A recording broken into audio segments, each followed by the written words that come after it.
오늘 수요일 교과연구 시간에 오신 미주교회 성도님들을 주님의 이름으로 환영합니다. 오늘 수요일 교과연구의 주제는 만일 내게 경배한다면입니다. 다 함께 기도로 오늘 교과연구를 시작하겠습니다. 하나님 아버지, 오늘 주님의 말씀 앞에 모인 저희의 구별된 마음을 받아주셔서 오직 주님의 말씀에만 저희의 귀를 기울일 수 있는 시간 되게 축복하여 주시옵소서.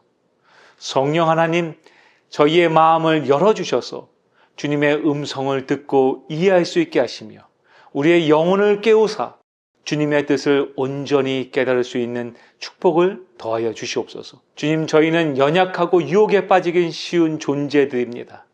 그러나 주님의 말씀과 성령의 도우심으로 우리를 강건하게 하여 주셔서 사탄의 모든 유혹을 이길 수 있는 힘과 능력을 이 시간 더하여 주시옵소서. 저희를 너무나 사랑하시는 예수님의 이름으로 간절히 기도드렸습니다. 아멘.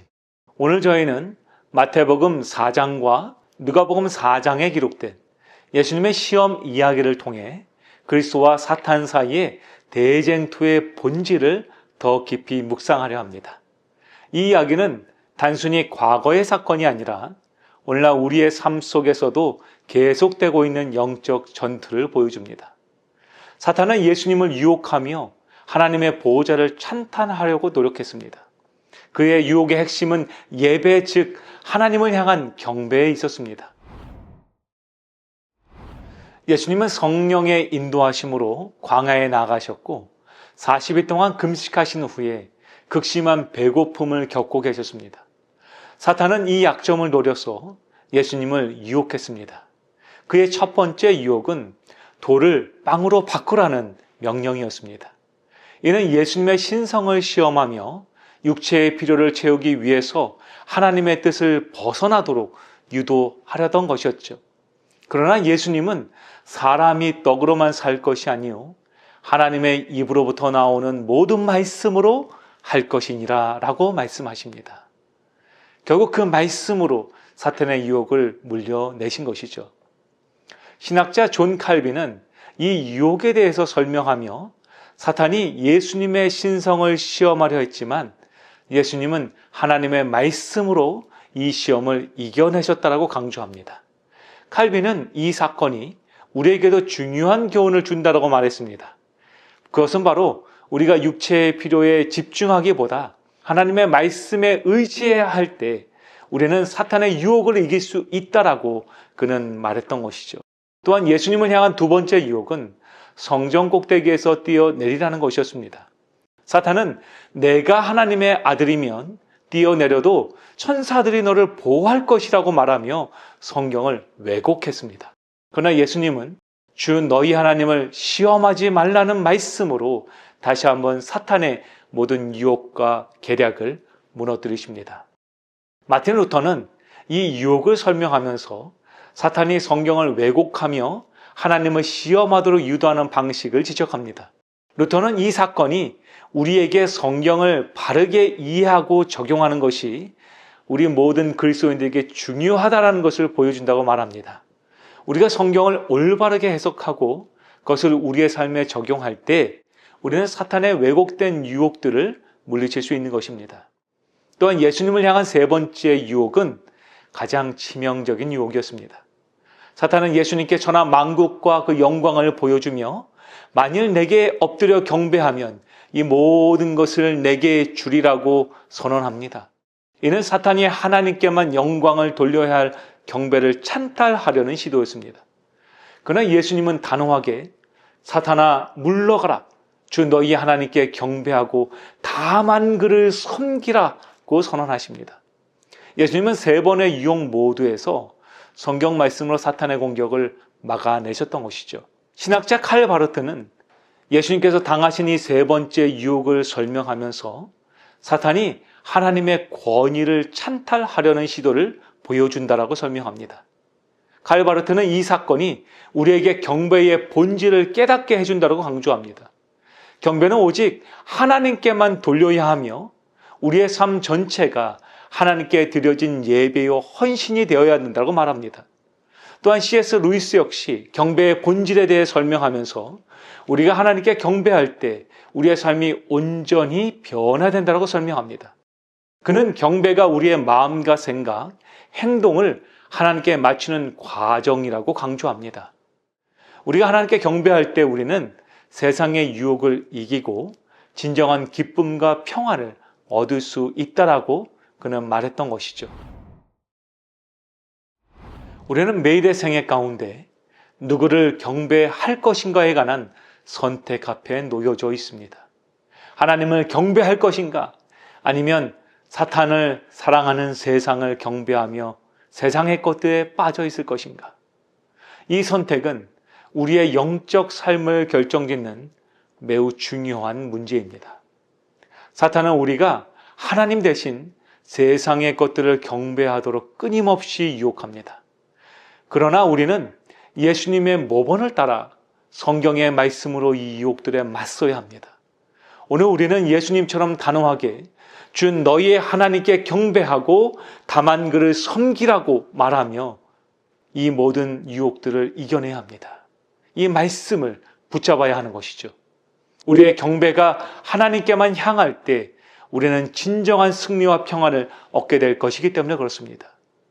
교회증언 1권 223페이지는 다음과 같이 저희에게 권면합니다. 여기에 하나님을 경배하는 자들과 짐승을 경배하고 그 표를 받는 자들을 구분하는 선이 있다. 대쟁투는 하나님의 계명과 짐승의 요구 사이에 발생한다. 용이 성도들을 상대로 싸우는 것은 그들이 십계명 전체를 지키기 때문이다. 만일 성도들이 표준을 낮추고 그들의 믿음의 특성을 양보할 것 같으면 용은 잠잠할 것이다.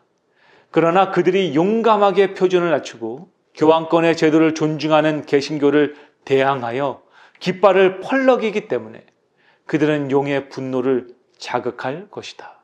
여러분, 이 말씀은 우리에게 경배의 선택이 얼마나 중요한지를 다시 한번 상기시켜 줍니다. 우리가 하나님의 계명을 지키고 그분을 경배할 때, 그분만을 경배할 때 우리는 사탄의 분노를 자극할 것이라고 말합니다. 그러나 이것이 우리가 두려워할 필요가 없다라고 성경은 말하고 있죠. 오히려 우리가 하나님의 말씀 가운데 굳게 서야 된다라고 주님 말씀하고 있는 것입니다. 우리가 하나님의 표준을 높이 들고 그분만을 경배할 때 우리는 진정한 승리를 얻을 수 있다는 것이죠. 그리고 우리의 참된 예배의 사단은 분노한다라고 말합니다. 요한계시록 12장 17절은 이렇게 예언하고 있죠. 용이 여자에게 분노하여 돌아가서 그 여자의 남은 자손, 즉 하나님의 계명을 지키며 예수님의 증거를 가진 자들과 더불어 싸우려고 바다 모래 위에 서 있더라. 이 말씀은 용 즉 사탄이 하나님의 계명을 지키고 예수님의 증거를 가진 성도들과 싸우는 모습을 보여줍니다. 사탄은 예수님을 경배하는 자들과 그렇지 않은 자들 사이의 경계를 분명하게 알고 있습니다. 여러분, 그 경계는 무엇입니까? 그것은 바로 하나님의 계명입니다. 그는 하나님의 계명을 지키는 자들을 향해서 분노를 품고 그들을 공격할 것입니다. 그러나 우리는 이 공격에 굴복하지 않고 오히려 하나님의 말씀을 붙잡아야 합니다. 그러한 성도들을 요한계시록 14장 12절은 묘사하고 있습니다. 성도들의 인내가 여기 있나니 그들은 하나님의 계명과 예수님에 대한 믿음을 지키는 자들이니라. 사랑하는 성도 여러분, 지금 성경은 성도를 무엇이라고 표현하고 있습니까? 성도란 하나님의 계명을 지키며 예수님에 대한 믿음을 굳게 붙잡는 자들이라고 묘사하고 있습니다. 곧 우리의 인내와 믿음은 하나님의 말씀을 붙잡을 때 일어난다는 것이죠. 그것을 통해서 사탄은 공격할 것입니다. 우리의 믿음을 공격할 것이고 하나님의 말씀을 붙잡는 저희들을 사탄은 내버려 두지 않을 것입니다.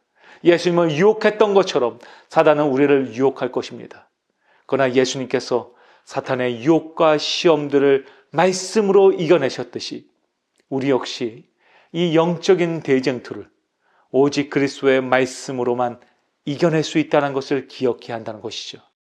여러분, 오늘 저희는 매일의 생애 가운데 누구를 예배하고 경배할 것이냐는 사탄의 질문에 무엇이라고 대답해야 할까요? 혹 세상을 사랑하는 마음으로 오늘 살아가고 계시지는 않습니까?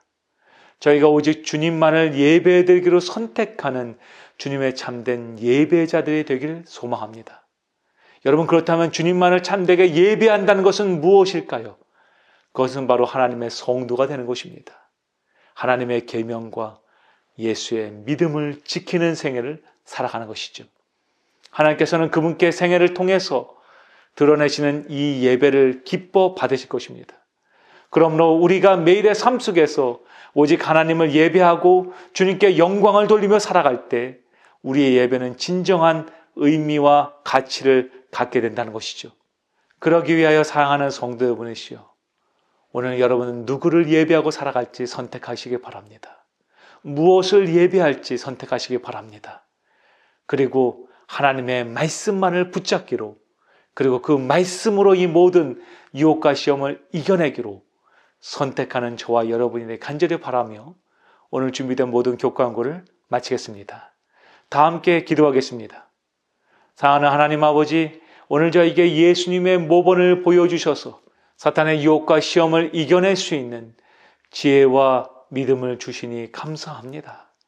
아버지, 저희는 오직 주님만을 경배하는 참된 예배의 삶을 살길 원합니다. 우리의 마음과 생각, 삶의 모든 영역에서 오직 주님만을 높이길 소망합니다.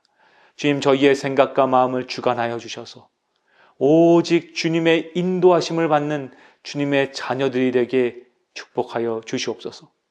그래서 오직 주님의 이름으로 오늘 살아가며 하나님의 말씀, 하나님의 계명과 예수의 믿음을 지키는 주님의 참된 남은 무리요 재림 성도가 될 수 있도록 축복하여 주시옵소서. 저희에게 매일 승리를 허락해 주시는 우리를 너무나 사랑하시는 예수님의 이름으로 간절히 기도 드렸습니다. 아멘.